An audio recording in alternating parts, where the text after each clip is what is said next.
Jésus-Christ selon saint Luc. En ce temps-là, comme tout le monde était dans l'admiration devant ce qu'il faisait, Jésus dit à ses disciples: « Ouvrez bien vos oreilles à ce que je vous dis maintenant. Le Fils de l'homme va être livré aux mains des hommes. » Mais les disciples ne comprenaient pas cette parole. Elle leur était voilée, si bien qu'ils n'en percevaient pas le sens, et ils avaient peur de l'interroger sur cette parole. Acclamons la parole du Seigneur. Louange à toi, Seigneur Jésus.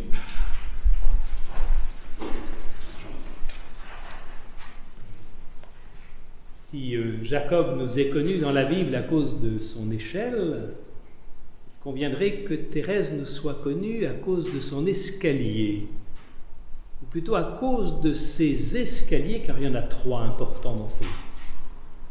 Nous allons aujourd'hui prêter attention à celui-ci qui nous est voisin, c'est-à-dire que nous allons quitter quelques instants le cycle des peintures qui décorent cette chapelle pour rejoindre l'escalier de la maison de la famille Martin. Pourquoi cet escalier a-t-il une telle importance dans la vie de Thérèse? Zélie nous le raconte. C'était un soir d'un dimanche 21 novembre 1875 et Zélie était affairée à finir de rédiger une lettre de 4 pages pour Pauline à l'heure où sa belle-mère est arrivée. C'est pas facile de garder un peu de disponibilité à écrire quand la belle-mère est ici.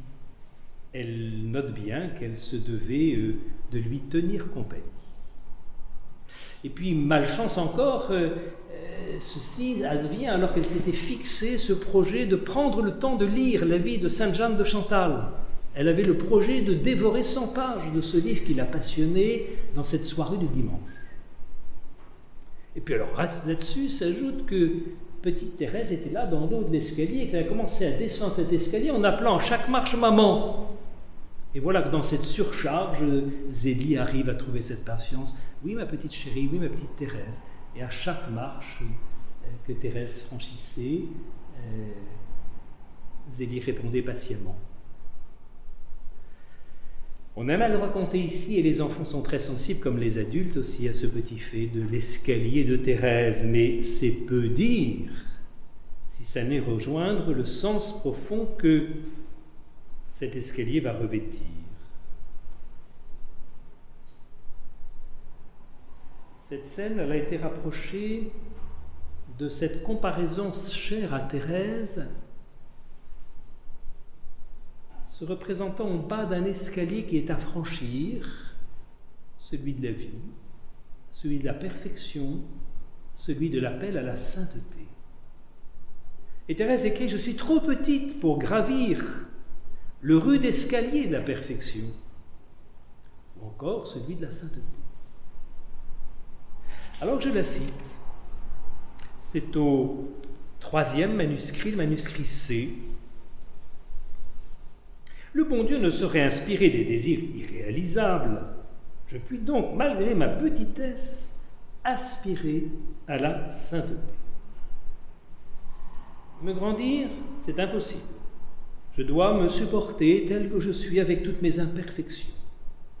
Mais je veux chercher le moyen d'aller au ciel par une petite voie bien droite, bien courte, une petite voie toute nouvelle. Nous sommes dans un siècle d'invention.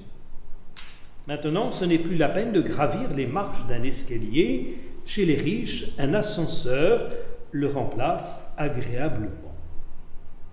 Moi, je voudrais trouver aussi un ascenseur pour m'élever jusqu'à Jésus, car je suis trop petite pour monter le rude escalier de la perfection. Alors, j'ai cherché dans les livres saints l'indication de l'ascenseur, et j'ai lu ces mots. Si quelqu'un est tout petit, qu'il vienne à moi. Si quelqu'un est tout petit, qu'il vienne à moi. Ah, jamais paroles plus tendres, plus mélodieuses ne sont venues réjouir mon âme. L'ascenseur qui doit m'élever jusqu'au ciel, ce sont vos bras ô Jésus. Pour cela, je n'ai plus besoin de grandir. Au contraire, il faut que je reste petite et que je le devienne de plus en plus. Et elle conclut, « Ô mon Dieu, vous avez dépassé mon attente, et moi je veux chanter vos miséricordes. » Donc la petite voix que l'on appelle voix de Thérèse pourrait s'appeler l'ascenseur, ou bien encore l'escalier. L'escalier que l'on gravit en s'appuyant sur les mains de Jésus, en se confiant entre ses bras. Que l'on gravit, pas si sûr que ça, car Thérèse a commencé par descendre cet escalier. Elle jouait à ce niveau où nous sommes et elle rejoignait sa mère en contrebas. Thérèse a commencé par descendre l'escalier avant de le gravir. C'est très intéressant parce qu'il n'est pas plus facile de gravir l'escalier rude de la vie et de la perfection que de consentir à le descendre. Combien souvent dans nos vies nous sommes appelés à orienter autrement nos histoires. Lorsque le chômage vient briser l'équilibre d'une famille, lorsque les problèmes de santé se multiplient, cancer de zélie, dégénérescence cérébrale du papa, qui entraîne dans sa descente toute la famille, déconsidérée, complètement déconsidérée à Lisieux. Voyez, il est à l'asile, il est chez les fous, ce papa de toutes ces carmélites. Ça lui a tapé sur le ziboulot. Descente de la famille Martin dans la considération et perte de considération pour la cause même du Seigneur. Consentir à descendre. Consentir à descendre lorsque Thérèse se voit aussi à 24 ans emportée par la tuberculose et enfoncée dans cette crise, dans cette épreuve de son espérance. Consentir à descendre. Et là aussi, faut-il sans doute se souvenir que c'est le moment ou jamais de s'appuyer sur les mains de Jésus. Je ne dis pas qu'il sera notre descenseur, comme il y a un ascenseur, mais il sera celui qui descendra avec nous, plus encore, qui est descendu avant nous, qui avant nous a descendu ce chemin dans la perfection d'un amour. Alors, il nous est bon de nous rappeler ce qui est inscrit dans le bronze de cette porte. Ici, la famille Martin a appris à s'aimer. Elle a su faire confiance en la providence. J'écorche un petit peu. Vous voulez nous la lire, ma sœur, la parole exacte qui est écrite?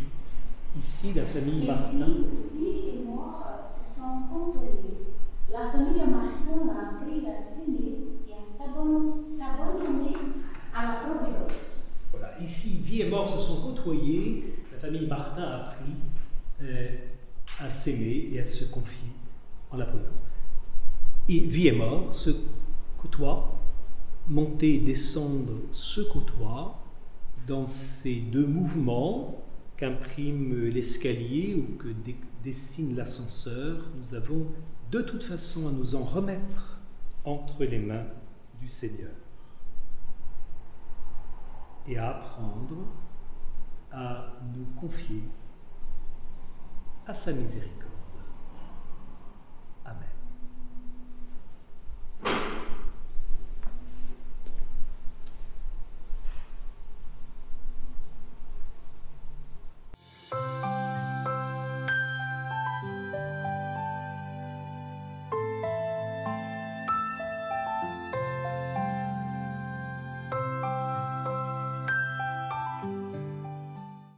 Merci à vous pour avoir regardé la vidéo. Voici d'autres vidéos produites pour le Sanctuaire d'Alençon. Et pour rien manquer à notre actualité, abonnez-vous juste ici.